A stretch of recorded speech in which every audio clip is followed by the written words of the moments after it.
GTV for unity and development. أعوذ بالله من الشيطان الرجيم. بسم الله الرحمن الرحيم. الحمد لله الذي نزل الفرقان على عبده ليكون للعالمين نذيرا، ونصلي ونسلم على مبعوث رحمة للعالمين سيدنا ومولانا محمد صلى الله عليه وسلم، صلى الله عليه وعلى آله وصحبه وسلم، وبعد. اللهم إنا نسألك فقها في الدين وزيادة في العلم وكفاية في الرزق وعملا متقبلا برحمتك يا أرحم الراحمين.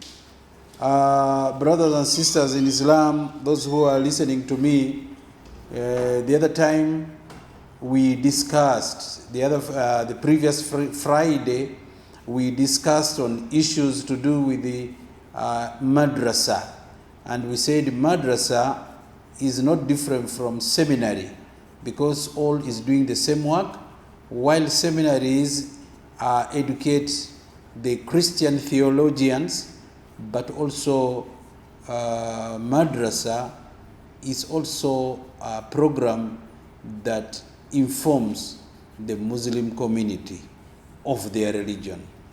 So the government of Uganda has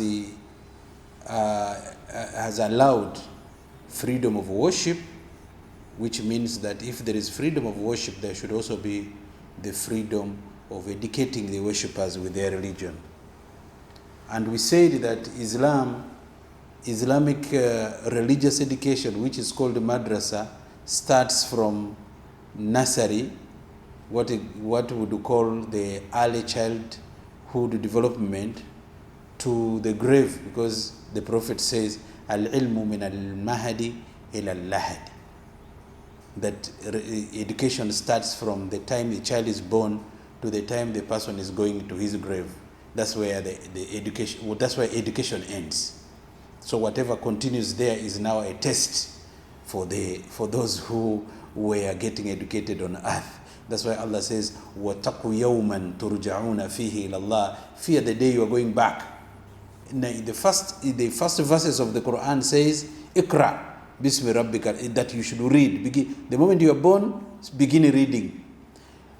Then the day you are dying, so you should fear the day you are going back, because they will ask you about the education, about how you have been undertaking your life in this world. So these are the issues that you need to remember very well. The Prophet Muhammad sallallahu alaihi wasallam was the only prophet that Allah gave him the miracle of the pen, that if you want to change anything in the society, please use the pen. That's why he gave him the first verses of the Quran, which is the verse of the pen, the verse of education. It says, Iqra, you have to read, Bismi Rabbika alladhi khalaka, in the name of your Lord that createth. Alladhi khalaq, khalaqa al-insana min alaq. You should know that this man who is to be taught here, where is he coming from? From the clot, from the congealed blood in the womb of mothers. So he said, Iqra wa rabbuka al-akram. You have to read, but also you have to glorify your Lord. Alladhi, which God is that? Allama bil qalam, the God who taught with the pen. Allama al-insana, he taught man ma lam ya'lam, something that he did not know before. That's why you see the pedagogy of education is that you move from one class. If you finish P1, you move to P2.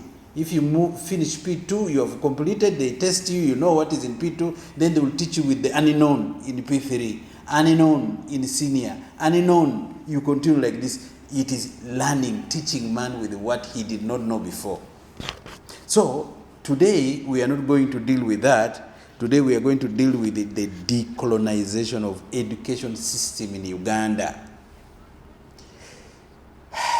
Yes, we are Muslims and we know the importance of Islam, but also the content of the knowledge that we need to sustain our development on earth and even in the hereafter requires quality education.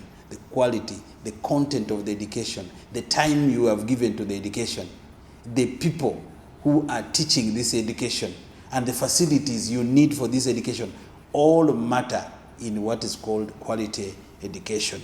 But here for now, I am talking about decolonization of education. Why am I saying so? First of all, what is colonization? Colonization is an establishment of control over foreign territory by the masters, by those who are more powerful. They come to your country, they control everything about you. They control your wealth, they control your land, they control your resources, they control your leadership, they control your stomach, they control your minds. Once they do that, that means colonization. You are completely colonized, completely chained.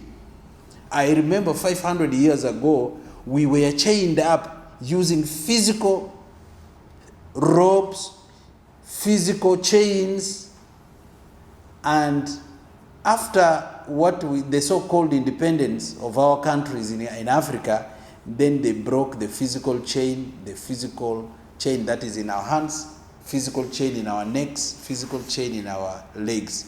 Now they left one dangerous chain, which is the chain of the mind. We are now colonized by our minds, the brain. You know, the imperialists, some people even in Africa today, as I talk, they give credit to the imperialists today for establishing education system which has given our people jobs, the white-collar jobs. And that's how some people think. But let me ask you a question. When someone who comes from somewhere to chain you up, to control you, to enslave you, can this person give you education which can liberate you? Is it true? Do you know why the white man called his country first world country? Then there is the second world countries. Then there is the third world country where you are. Do you know why? It's nothing more than the system of education. Because the system of education they have risen them up. And the system they have given us to make you Africans remain third world country to the day of judgment. We shall never cross that line. You know, because the systems we are using is permanently set in a way of keeping us at that rate, at that level of the third, the first, the second, and even if you take your children to go and study in Europe, if they come back, they will not make changes in your country. You must understand this. Because you see, when somebody colonizes you for quite a long time, what happens to your brain is that the brain also runs the programs the same way. You become conservative. I want to give you an example of the Banu Israel, the children of Israel, when they were in Egypt. The children of Israel, when they were in Egypt, they suffered in Egypt. They were taught the programs. They were programmed to work for the Egyptian government at that time under Pharaoh. They worked for some time to an extent that they learned that this is the system of what. Although they were crying, although they were lamenting, complaining to God, but already the system was already in their minds.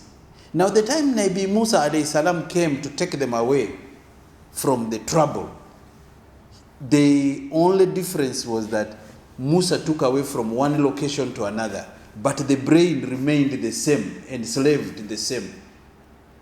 Every time they encounter a problem, they would tell Sayyidina Musa, at least we were better off when we were in Egypt than where you have brought us. That's how they were looking at it. You understand? They reached an extent when God was giving them manna and salwa, free food, free water, everything God was giving them. But still the mind doesn't tell them that they are now doing a better thing. In fact, they told Musa that, lan nasbiru ala ta'ami wahid, that you tell your God that actually we cannot tolerate this type of food you are giving us. We want this food we used to eat in Egypt. We want the beans that we used to eat there. We used to eat onion. We used to have onions. We used to have onions. We used to have the fruits that come from the ground. Those used to be the things that we used to eat. So Allah says, now if that is the case, ihbitu Misra, if that is the case, go back to Egypt.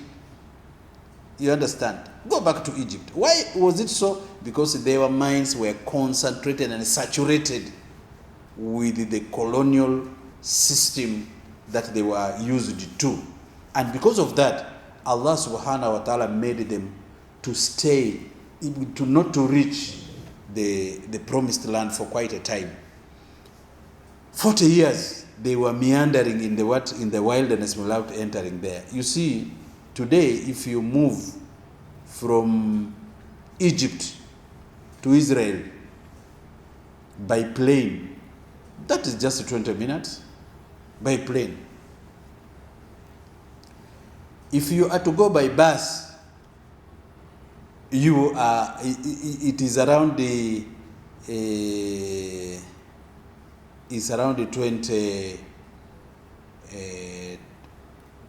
it's around 7 hours, like that. You understand? Around 7 hours.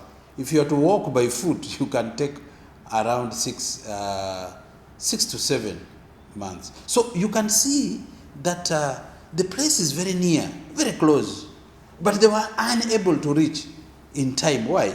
They are unable to reach in time because Allah wants that generation with that kind of a brain not to reach the promised land.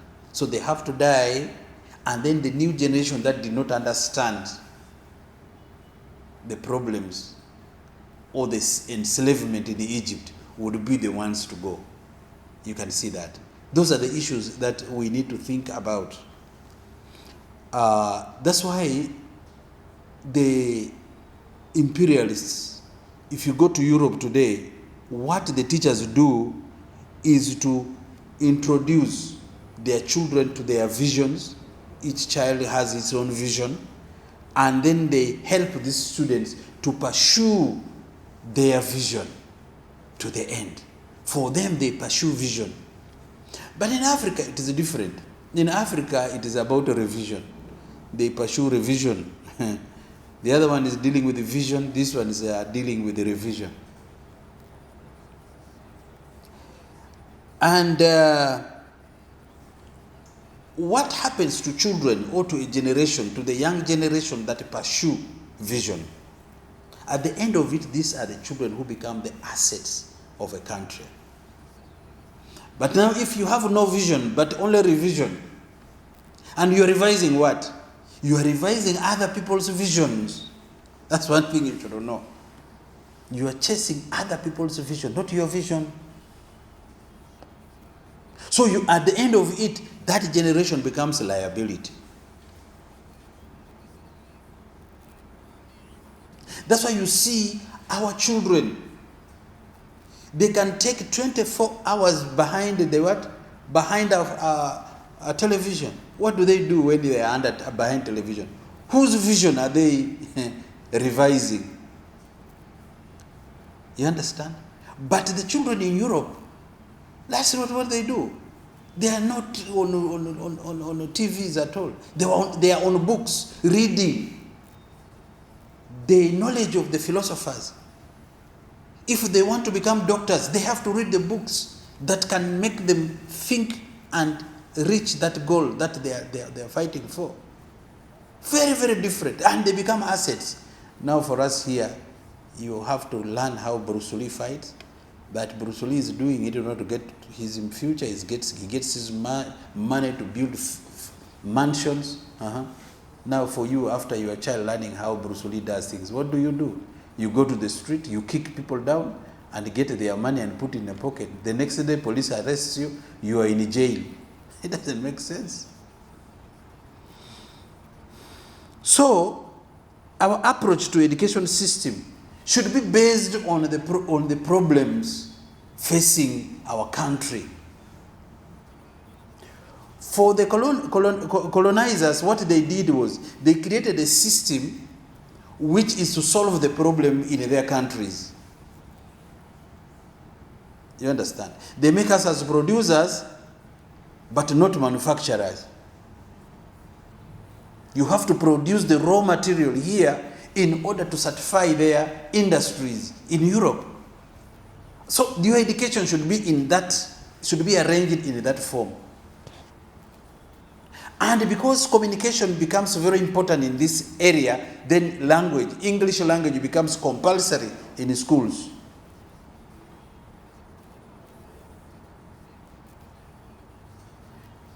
And agriculture, which is the bedrock of our economy, becomes optional. Since that time they created that system, up to now it is the same. It is the same. You understand? Even our soldiers, it was until when NRM changed the language of the army from the English, even the English that the people did not understand, but they could use it for their parade, they could use it but it is changed now to Kiswahili, which is good, which I think is a very good thing, that now the parades and the commands in the parade, in the military, the police parades are now commanded in Kiswahili, but even the language among the soldiers is Kiswahili. You understand? It's Kiswahili. It's no longer the British language. But how I wish that it is the same thing that happens even in our schools. You understand? So that we are different. We begin to address issues appertaining to our problems of Africa or of Uganda. I think that one will be a good thing. So, agriculture is the bedrock of our country. It is a country, like Uganda is a country, endowed with significant natural resources, including ample fertile land. You can see in Uganda, fresh water we have in Uganda free of charge, regular rainfall that we have in this country. We have enough mineral deposit in our country. Agriculture is the bedrock of the economy of this country. But agriculture, being a core of Uganda's economy, you know that it contributes to about 23% of the GDP in 2011. Agriculture exports accounted for 48.5% of the total export in 2012. The sector provides the basis for growth in other sectors as manufacturing and services. Because the moment you hike up, you raise the standards of agriculture in your country, it is the same. Like now, the second thing is it improves onto our manufacturing power and capacity. It improves on other issues like in industries. Because now you have your own raw material, you need the industry within. But that capacity is now where we are getting stuck, because we don't have the capacity to produce our own coffee here. We don't have the capacity to produce sodas or juice. We don't have capacity to get the products, because our education system does not allow that. Therefore, the only thing is you have to send the raw materials, the materials that you have. You can produce, what do you want to produce even in petrol? Now, when you want to produce petrol, now you have to look for the experts outside, not from Makerere University, but you have to get those experts, either in Iran or in China or in America. But tell me, how old is a Makerere University in Uganda? Forget about other universities. I'm talking about the oldest and the public university in Uganda. That is our issue. Decolonization of African education, or decolonization of Ugandan education. You can start by Uganda and then you go to other places later. So you can see, but even this year, do you know that this year even the budget for agriculture has been cut down? It has been cut down to around 1.7 billion. And do you know that agriculture in our subjects in the schools is optional? Do you know what the meaning of option? Option subjects. It is one of the optional subjects. Then English is still compulsory, while agriculture is optional. But you look at countries that are developed, agriculture is not optional. No.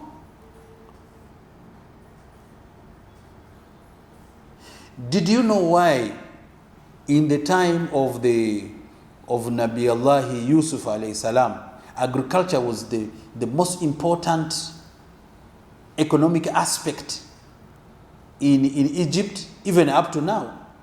In Egypt, why does Egypt need the water, the river Nile? It's because of agriculture. What happened at that time? If you read the surah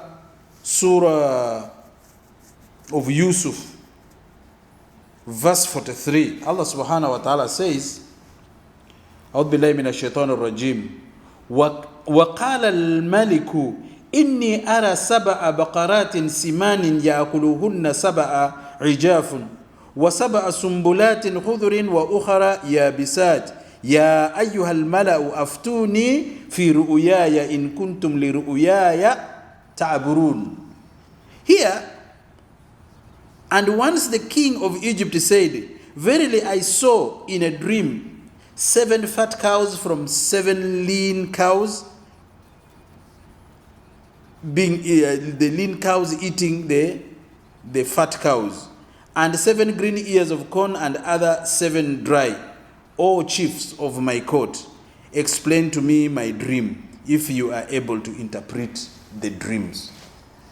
So, this story is telling us about the king of Egypt when he dreamt that there were 7 cows which are so lean, so thin, and miserable. They came at the river bank. And then there were 7 fat cows that were coming out of the waters. So every time one cow comes, the other thin one swallows this one. Another one comes out, the other thin one swallows the fat one. So the thin ones were able to swallow. The 7 thin ones swallowed the 7 fat cows all. And then that was his dream. Then the second dream was about the 7 corns. The other corns are dry completely and other corns are green. So that thing confused the king when he woke up from his sleep, and because the vision of the kings means something is happening in the future. So he had to call his wise men, the council. They sat in their meeting and discussed about this matter, and none of them were able to interpret that dream very well until one of his workers remembered the day he was in prison, in jail. Because for him, when he was in jail with the other colleague, there was Yusuf who was inside the what? Inside the jail. He was also jailed because of the wife of Aziz. The wife of Aziz who claimed that Yusuf raped him. So Yusuf was jailed on the case of rape. They alleged that he attempted to rape the wife of the minister. So he was in jail for all that year. So while in jail, he was able to interpret the dreams of the people. And he can even interpret to them what they will be eating tomorrow. And they got to understand that Yusuf has that huge knowledge of interpretation of dreams. And then he remembered, because Yusuf told him that when the two of them dreamt, one dreamt that he was carrying a bucket of bread on his head, and the ravels, that is the kind of a bird that eats flesh, the scavengers, came and ate the bread from his head. Then the other one talks about that he dreamt of making juice. He was squeezing juice for his Lord. Then he interpreted this. He said, as for the other one of the Jews, he will be released from the jail, and he will go and serve his master again. As for this one here, he will be hanged on the tree, and the scavengers will come and feed on his flesh. And it happened exactly. So that man remembered that, we used to have an expert in this field of interpretation. Then Yusuf alayhi salam was got from, they went to him in the jail and asked him about this dream, and he interpreted for them the dream. What did he say? He said, as for these fat cows that the king dreamt of, it means that from today onwards, 7 years, this will be time where there will be a lot of rain, the weather will be so good for agriculture. 7 years, there will be no problem. But then after this, it will be followed by 7 years of famine, which means that the thin cows will come now, the bad weather will come and swallow the good weather.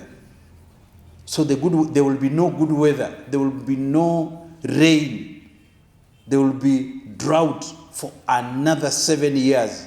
And at that time, the countries that did not put much effort in agriculture will suffer from the famine. There will be a great famine that time.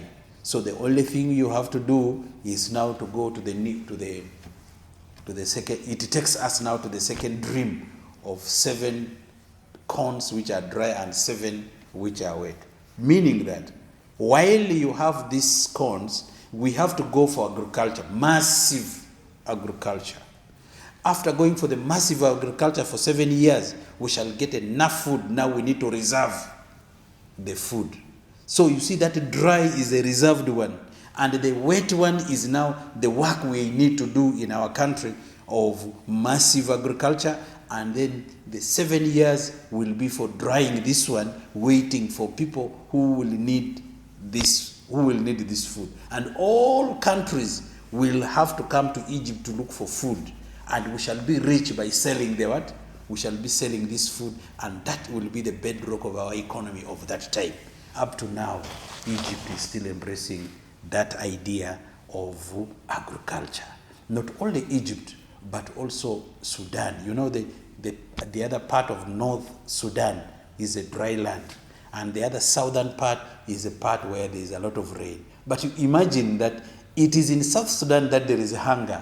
There is no food security despite the waters. But where these people are, in the dry land, is where there is also food, because for them, they deal with irrigation. They have to take tunnels. If you go to Sudan, you will hear of so many fedans of agriculture using irrigation system. Now, this is what we are talking about. Now, if agriculture is the core of Uganda's economy, and then it is treated optional, what do you think? Why do you cry over hunger? Why do you cry over poverty? Definitely that's the reason we are poor. And why are we poor? Don't we know it? We know it. But we have not realized that all this problem is caused by the system of education that we have.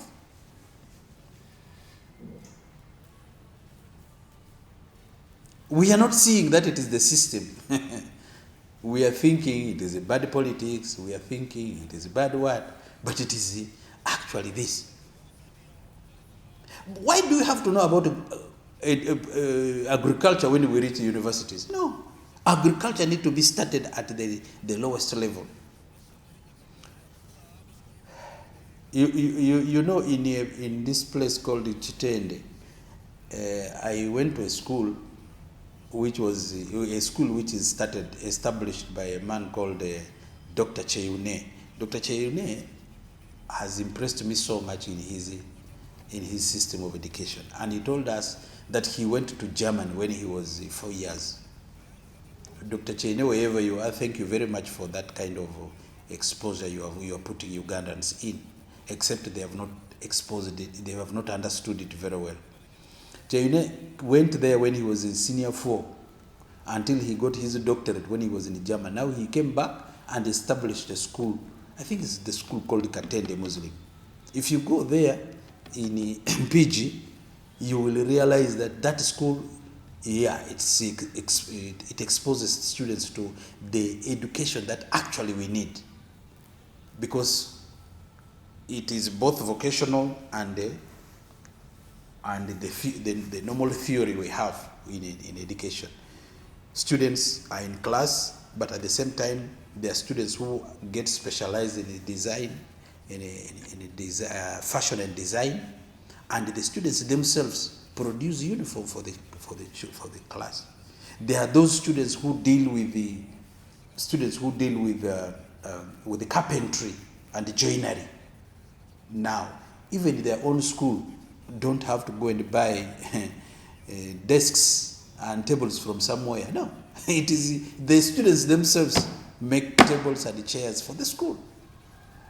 There are those ones who deal in electrical engineering, and he has those who deal with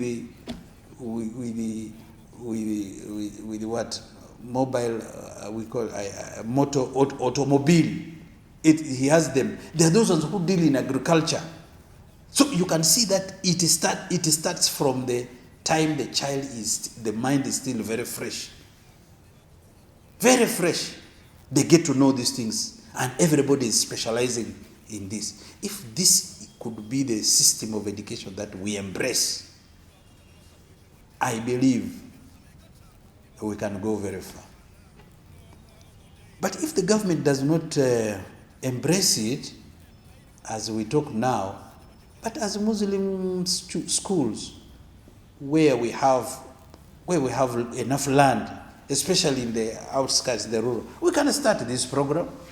Because our program, we say dual curriculum, but now we may go to trial curriculum, where we have Islam, we have the secular, the normal one, which is killing our country, and then we should also have vocational training, where our children should go and learn skills at the early stage. You don't have to wait for skills when you are old, because that by the time our children reach university, Ya Rabbi, the age is already even gone.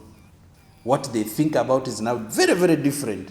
They think of where do they get the job in order to earn a living. Now they begin to think about getting job and earning a living.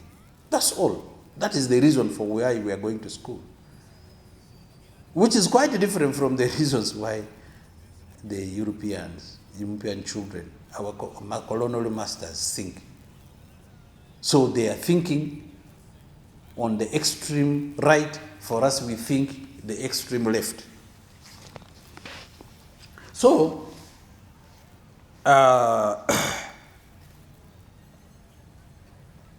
if we don't interpret our real problems of the country, then we can go and import solutions of other countries to solve the problem of our country. And that doesn't work.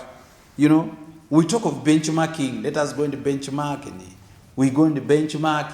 You know, when we think about our reviewing of our curriculum or reviewing of our educational system, that is the idea. Let's go to Japan and do benchmarking. We go to Germany, we do benchmarking. Benchmarking is not bad, but benchmarking is where you have the similar problem.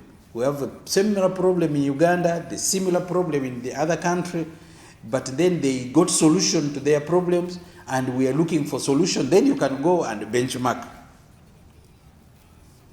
But if you are not careful, you will bring a medicine from outside where you have benchmarked to come and treat a different disease in your country. So instead of killing the disease in your country, you will save the disease and kill the patient. And that is how our benchmarking has caused for us problems. We haphazardly have research on the problems we have, then we go outside to benchmark, and by the time we come back, the patients die, and the diseases survive. And this should not happen again in our country. So we need to work hard. Researchers should also research properly. Because if you only research for money, you will not go deeper into the problem. But if you research with sincerity to understand the problem, then there is a possibility of solving the problem. And that is the issue of leadership. You know, when leaders cannot solve a problem, immediately the problem becomes the leaders, and then the leaders become the problem. So if the leaders become a problem, if the leaders become a problem and the problem becomes the leader, two things happen. One is that the problem will come to stay, the problem will persist. Two, the problem will stay, the people have to stay with the problem. And you get adapted to the problem and you say, this is how God has created us. And that one is where we get it wrong. God has not created us different from others. This excuse of saying this is how God has created the Africans, this is how God has created the Muslims to suffer. We shall suffer in this world. For us, we shall now enjoy in the hereafter. Who tells you? Allah subhanahu wa ta'ala tells us in the Quran. There are 3 verses, let me tell you quickly so that you get to understand. If you think you are here to suffer, you have actually created it is even the worst sin, because he says, Man kana fi hadhihi a'ama wa huwa fil akhirati a'ama wa adalla sabila wa adallu sabila. Man kana fi hadhihi a'ama, whoever is on this earth and he is blind on this earth, even in heaven he will be blind. Wa adallu sabila, and he will really he would have lost his way. Number 2, Allah subhanahu wa ta'ala says in the Quran, Inna Allah la yughayyiru ma biqawmin hatta yughayyiru ma bi anfusihim. God does not change the situation, a condition of a person, until the person himself changes his condition. The third one, Allah subhanahu wa ta'ala says, Allahu Akbar wa lillahi alhamd. Allah tabaraka wa ta'ala says, وَمَا أَصْوَابَكُم مِّن مُّصِيبَةٍ فَبِمَا كَسَبَتْ أَيْدِيكُم. That some of the problems that befall you is caused by your own hands. That means that you are responsible for the situations you have. He told you that he is there to guide you. And he has already given you, if you go this route, you will find problems. If you go the other route, you find problems. And Allah subhanahu wa ta'ala through the Prophet Muhammad sallallahu alaihi wasallam guides us to pray to him, Rabbana atina fi dunya hasana. God, you make this world good for us. Is a life, good life in this world. Wa fil akhirati hasana. Also make for us good life in the what? In the hereafter. So, even the Bible, the same. Because the Bible also says that prayer, that let thy will be done on earth as it is in heaven. The will of God, the goodness of God, the love of God, everything of God which is good, you should enjoy it in this world the same way you will be enjoying it in the hereafter. So if you have a problem that you are suffering now, then don't blame it to go on God. Don't blame. Because those who blame, it is the lame will always blame. The lame will always blame. So our lame ideas is the one that is creating the blame. But I think we can come out of this problem. We can change our mind. Mindset is very important. As I told you before, that the mindset of the Banu Israel did not change. Although they changed the location, but the mindset remains the same. Until God was angry to them, as kunu qiradatan khashi'in. And it was turned, the mind, Allah says, let them be like chimpanzees, like the apes. Because apes don't change their minds. They remain where they are.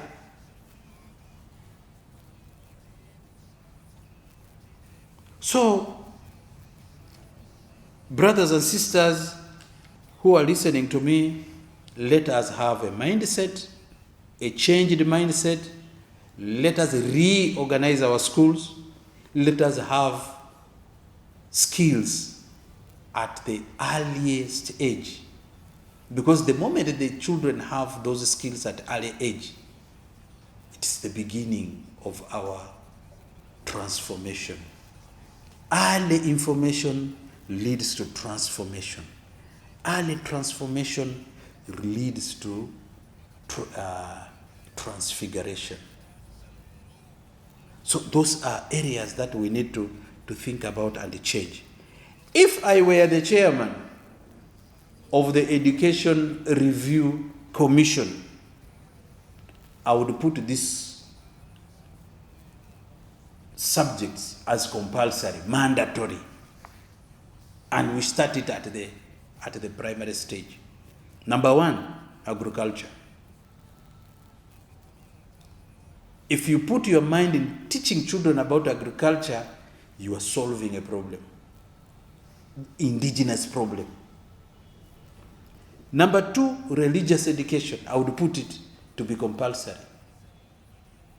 until the person reaches perhaps going to university, then he can drop it at A level. By then he would have a good foundation. And ICT, which is optional in Uganda today. ICT is optional, while in Europe it is compulsory. Now, why do I need these three? I need these three to be compulsory because one, if agriculture goes wrong, nothing else will go right. Investing in agriculture is the best weapon to fight hunger and poverty, and it has made life better for billions of people. But in Uganda, Ugandan schools, digging is actually is a mode of punishment, one of the modes of punishment. Because they say now, when a child commits a crime an offense in school, you don't beat because that corporal punishment is stopped. Now the only thing is you give the child a hoe to go and dig, to go and work under the plantations to show that this is a punishment. Now, if it is taken as a punishment, then it will never grow. So, that is about, now what does, about religion. Religious education will improve the moral fiber. We have joked with the religion in Uganda, the moral fibers have gone. People have expertise in many fields, but they don't have the moral authority in their lives. That is why corruption is in its highest peak in Uganda, and corruption is not pursued or it is not exercised by the poor. It's not exercised by the uneducated. No. Corruption is there by those who are highly educated. With the skills, they're okay, alhamdulillah. But values, they have no moral value because they took religious education as optional. They treated it as optional. And that's the problem. What does Albert Einstein say regarding science? Because science subjects I'm seeing they are compulsory. But he says science without religion is lame. And religion without science is blind. Albert Einstein. It means that these two, if you don't combine them, you will get nothing. For example, now today we have guided missiles. But if these guided missiles are in the hands of unguided people, what is the use of that thing called guided?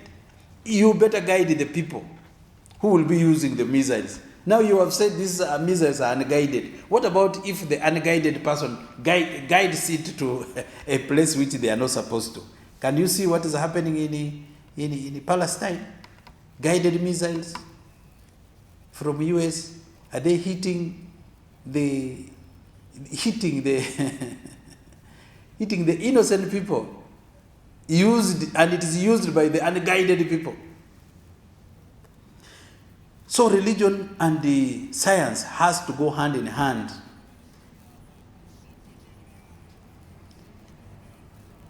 Number 3 is the issue of ICT. ICT now is the pen and the paper of the modern society. You cannot treat it optional. If you treat it optional, then you should treat also pen, reading and writing. It should be optional. This is where everybody is, this is where the world is going, the world of information technology. Don't treat it optional. Treat it compulsory. Let the government come out and make sure that in all schools, whether in the center of a city or outside the city, in the up countries, they should have electricity. There must be computer library in all schools. All UPE schools should have that. Students and children should be, in fact, even actually things like internet should actually be free by now in Uganda. I've gone to see other countries where internet is just it's just one of the, it's like oxygen and water. Even now water is becoming more expensive. You want to drink water, good water, you have to go and do. Yes, but we can make it cheaply. If you make it cheaply, affordable by schools, it's good. If we want to improve in our system of education, we need to think about ICT everywhere. So you can see countries like United States, Canada, Australia, Netherlands are renowned for their advanced agricultural program in schools. Then there is the state and the art facilities, making them popular choices among international students. They will go to these countries just for that purpose. So our agricultural schools are very few and affordable, and not many students even go there. It's only those who fail in life go back to dig. Even the schools can tell you, if you cannot read very well here, you will go back to dig. And this is the language. So that one is very negative if you talk like this. Even parents, if I'm giving you money, if you joke in the school, you will come back to dig. Thinking that digging is actually a punishment. Yet, when you go to the market, you are going to buy food, you are buying the agricultural products. And you buy them very expensively in your own country where there's enough, where the rainfall is free of charge. The rain is free, the rivers are flowing free, everything is free, but the food that should come from there is very expensive. The reason why food is expensive in Uganda is not because the qualities of the food demands that it should be expensive. No. Scarcity. Very few people cook. Rather, very few people dig. And so many eat. So the demand becomes high. If you go to our markets, you don't see rice from China. If you see rice from China, then be careful because it can even be plastic rice. And yet China is a world producer of rice. Where does the rice go? The rice is consumed internally. It takes care of the what? Of the people. Of their own what? Of their own citizens. And that's why they have to dig for the people. You know, the food basket for the people. First of all, the people are supposed to be, first of all, healthy. They have to eat well. They have to reduce expenses. You know, most of our problems we find, the sicknesses that we find, is a lack of food in our bodies. Lack of food in our bodies. When you talk about food, I want to say it scientifically. Food means your body should have water, which is having minerals. Your body must have the other food, carbohydrates. Your body should have enough proteins. Your body should have fats and oil. That's what we call lipids. Lipids, of course, from water you get minerals and then vitamins. That is what your body should be having every day. It is proportion. But at least you should be eating this. Once this is done and you have all the nutrients in your body, here you will find that the issues of health, your budget of health will be cut down completely. Because if you eat your food as medicine, you will never eat medicine as food. Now, the reason why we are eating now medicine as food, every time your budget, there is a big portion of your budget taking care of the health of your father, health of your mother, health of yourself. Even children are becoming unhealthy. Our children now are suffering. Children used not to suffer from toothache, but today, young children are losing their teeth. Why do you think the reason is? The Quran says it very, very clearly for us. The Quran says, أعوذ بالله من الشيطان الرجيم فلينظر الإنسان إلى طعامه. Let man look at this, what he's supposed to eat. أن صببنا الماء صبا ثم شككنا الأرض شكا فأنبتنا فيها حبا وعنبا وكذبا وزيتونا ونخلا وحدائق غلبا متاعا لكم ولأنعامكم. Allah here has talked about what the body needs. Can I tell you what you're supposed to eat, what your body needs? He says the first one is water. أَنَّ صَبَبْنَا الْمَاءَ صَبًّا. The water, this is the first thing that you need, that the body needs, that the water pours down on earth.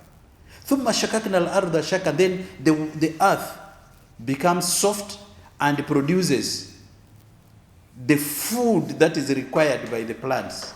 ثُمَّ شَكَكْنَا الْأَرْضَ شَكًا فَأَنبَتْنَا فِيهَا. And from the earth, when the earth has now broken down the nutrients in the soil, then فَأَنبَتْنَا فِيهَا حَبًّا. Then you will see the crops growing, the plants coming out, very healthy. From here you see cereals, you will see the bananas, you will see the crops, you will see all the food nutrients that I'm talking about here will be coming out of this. Then when you eat, you will not suffer from that. You will cut the budget of what?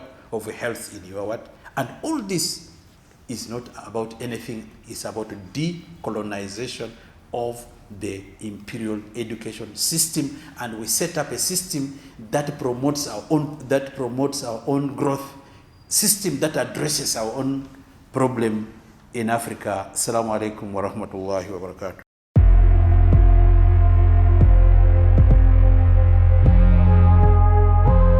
GTV for unity and development.